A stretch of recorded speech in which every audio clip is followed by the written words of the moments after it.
तलाकशुदा पत्नी का जिस हॉस्पिटल में इलाज चल रहा था, वहां पर डीएम साहब गरीब मजदूर बनकर पहुंचे। दोस्तों, एक बहुत ही गरीब आदमी सरकारी हॉस्पिटल अपना इलाज कराने के बहाने से जाता है और वहां पर जाकर अस्पताल को इधर उधर बहुत ही अच्छी तरह से देखने लगता है।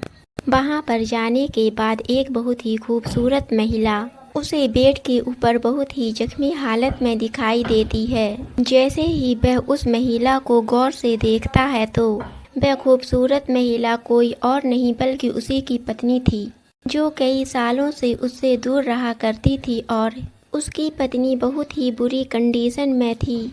अपनी पत्नी को देखने के बाद उस दवाइयों को देखता है और दवाइयों को देखते ही जोर जोर से वहां पर हल्ला गुल्ला करने लगता है। आवाज़ सुनकर वहां पर डॉक्टर आ जाते हैं। गरीब आदमी डॉक्टर से कहता है कि तुम जैसे डॉक्टर को तो सस्पेंड कर देना चाहिए। इस बात को सुनकर उस डॉक्टर को बहुत जोर से गुस्सा आता है और तभी एक व्यक्ति साइड से आकर उसका हाथ पकड़ लेता है। तब उसे बताता है कि यह गरीब आदमी कोई और नहीं, इस शहर के डीएम साहब हैं। यह सुनते ही डॉक्टर पैर पकड़ लेता है और डीएम साहब से माफ़ी मांगने लगता है दोस्तों, सुनते हैं पूरी कहानी। एक गांव है। यह गांव एक बहुत ही छोटा सा है। उस गांव में एक आकाश नाम का लड़का रहा करता था। उसकी माँ है, उसके नाना सरकारी स्कूल में शिक्षक थे। अब वो रिटायर हो चुके हैं। उस बच्चे की मृत्यु एक एक्सीडेंट के कारण हो गई थी। तब से वो अपने नाना के घर में ही रहता है। नाना अपने नाती को बहुत ही ज़्यादा प्यार करता था। उसके घर में एक छोटा सा ब्लैक एंड व्हाइट टीवी भी था। एक दिन दोनों मिलकर फिल्म देख रहे थे। उस फिल्म के अंदर एक बहुत बड़े अधिकारी का रोल आता है, जो कि भ्रष्ट लोगों के ऊपर एक्शन ले रहा था।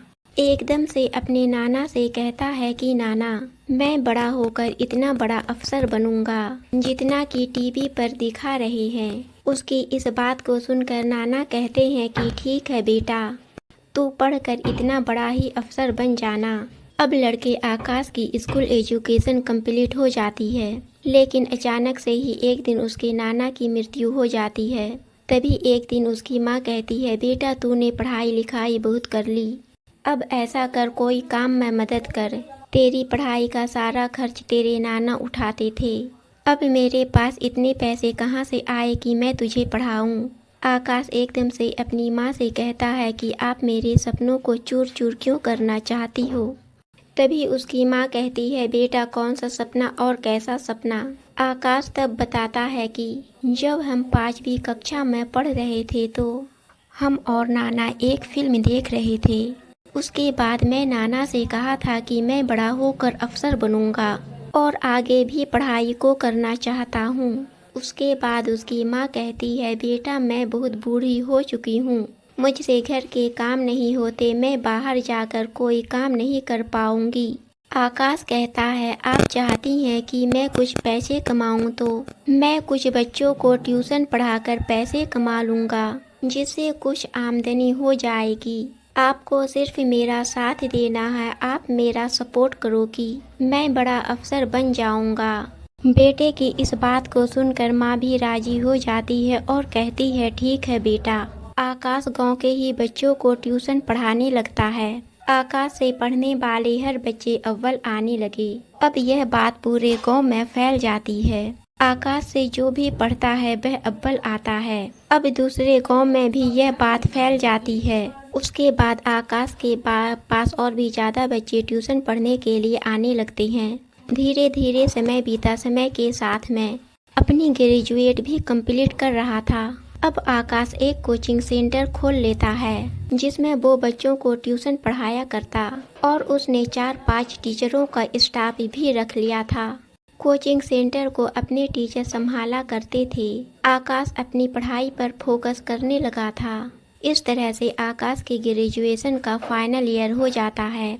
जैसे ही फाइनल ईयर में पहुंचता है, उसकी माँ कहती है, बेटा सभी लोग उंगलियां उठाने लगे हैं। सभी लोग कहते हैं कि तुम्हारे बेटे की शादी की उम्र हो गई है, तुम्हें इसकी शादी कर देनी चाहिए। क्योंकि घर के अंदर कोई महिला आएगी तो वो तुम्हारे घर को बहुत अच्छी तरीके से साज सवार करेगी। आकाश अपनी माँ से कहता है, माँ मैं अभी शादी नहीं करना चाहता हूँ, मैं अभी चाहता हूँ कि अपने मुकाम को हासिल करूँ।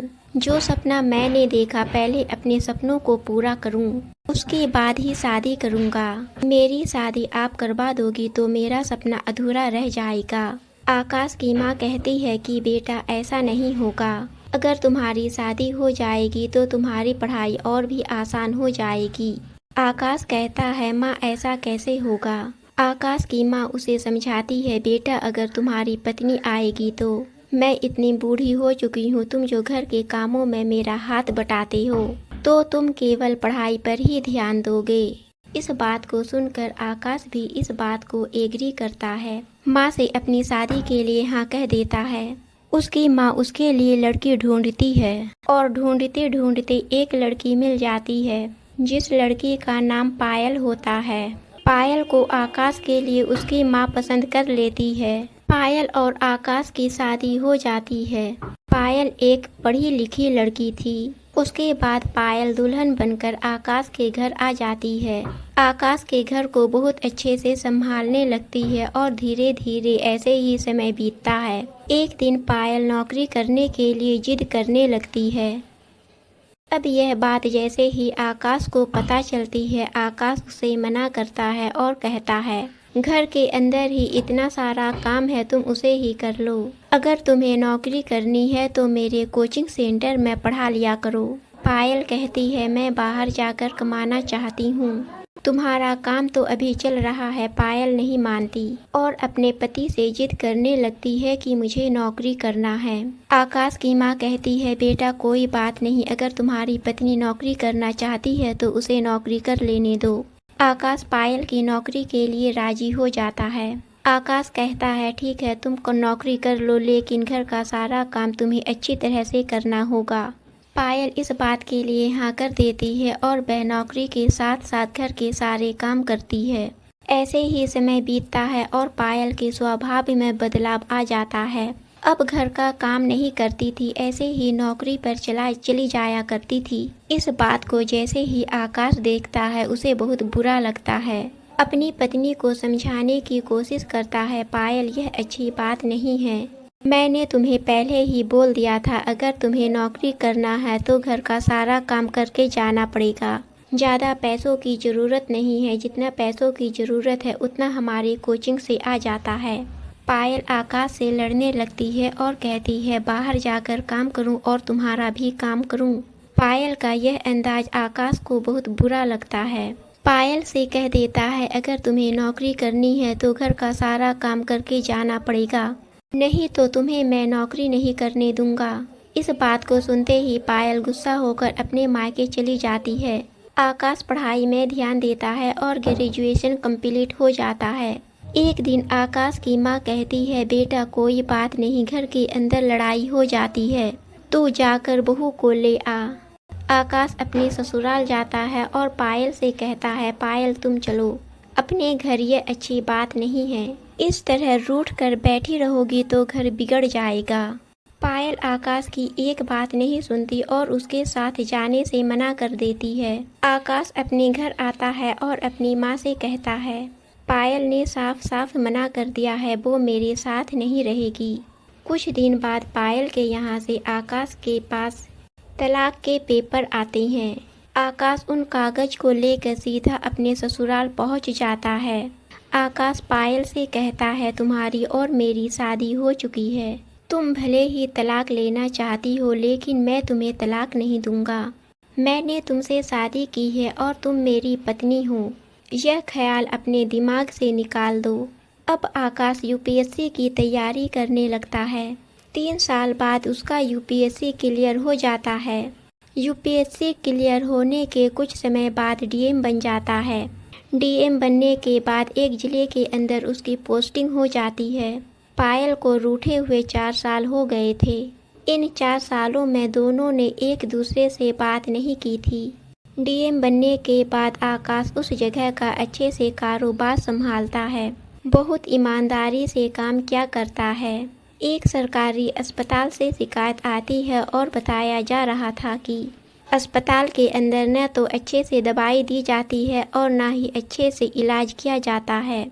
डॉक्टर पेशेंट को एक्सपायर दवाइयाँ दे देते हैं और बहुत ही गलत तरीके से व्यवहार करते हैं। एक दिन आकाश सोचता है अगर मैं डीएम बनकर उस अस्पताल में जाऊंगा तो सभी लोग सतर्क हो जाएंगे, उन चीज़ों को हमारे सामने नहीं करेंगे जिन चीज़ों की शिकायत आ रही है। आकाश गरीब आदमी का भेष बनाता है और अपने साथ पूरी टीम को लेता है।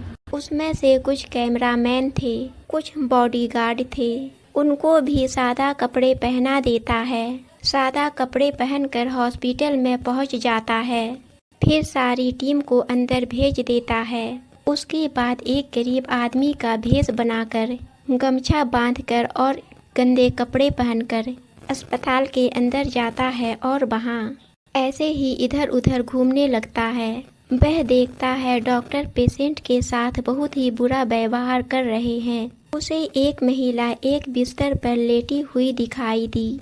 जैसे ही उस महिला का चेहरा देखता है, उसका चेहरा कुछ जाना पहचाना सा लगता है। उसके बाद वह वापस आता है, उस महिला की तरफ देखने लगता है तो वह देखता है कि सामने कोई और नहीं बल्कि उसी की पत्नी है, जो काफ़ी बुरी हालत में दिखाई दे रही है। उसके बाद डीएम साहब वहां पर चले जाते हैं। फिर वहां पर जाने के बाद जो दवाई उस महिला को चढ़ाई जा रही थी, उस दवाई का एक्सपायरी डेट देखने लगते हैं। देखने के बाद उसे पता चलता है कि सारी दवाइयाँ एक्सपायरी डेट चढ़ाई जा रही है। उसके बाद मजदूर वहाँ पर ज़ोर ज़ोर से शोर मचाने लगता है। सारे डॉक्टर और स्टाफ वहाँ पर इकट्ठा हो जाते हैं। इकट्ठा होने के बाद उसे कहते हैं कि तुम इस तरह से चिल्ला क्यों रहे हो, यह हॉस्पिटल तेरा नहीं है। उसके बाद वह कहता है यह तुम कैसा इलाज कर रहे हो, एक मरीज को तुम एक्सपायरी दवा चढ़ा रहे हो, तुम्हें पता है इससे उसकी जान भी जा सकती है। डॉक्टर जैसे ही एक गरीब आदमी के मुंह से ऐसी बातें सुनता है, उसको मारने के लिए अपना हाथ उठाता है। डीएम साहब का पर्सनल बॉडीगार्ड आकर डॉक्टर का हाथ पकड़ लेता है।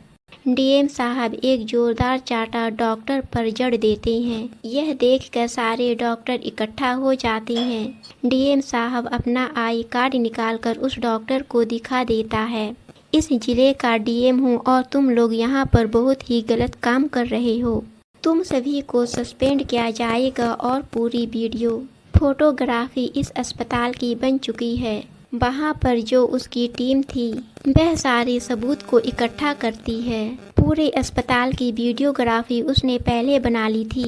जैसे ही पीछे मुड़ता है तो पायल दिखाई देती है। पायल के आंखों में आंसू थे। उसे पहले ही पता था कि शहर के डीएम मेरे पति हैं। डीएम साहब अपनी पत्नी को उठाते हैं और उठाने के बाद अपने साथ ले जाने लगते हैं।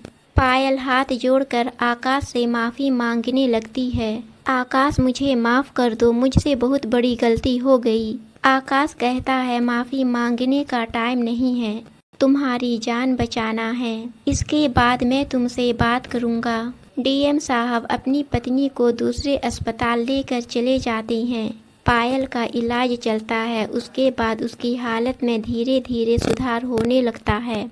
एक दिन आकाश पायल के पास आता है। पायल आकाश को देखते ही फूट फूट कर रोने लगती है। पायल आकाश से माफ़ी मांगने लगती है। आकाश पायल को शांत करता है और कहता है कि इसमें माफ़ी मांगने की क्या बात है, मैंने तो तुम्हें कभी अलग माना ही नहीं था।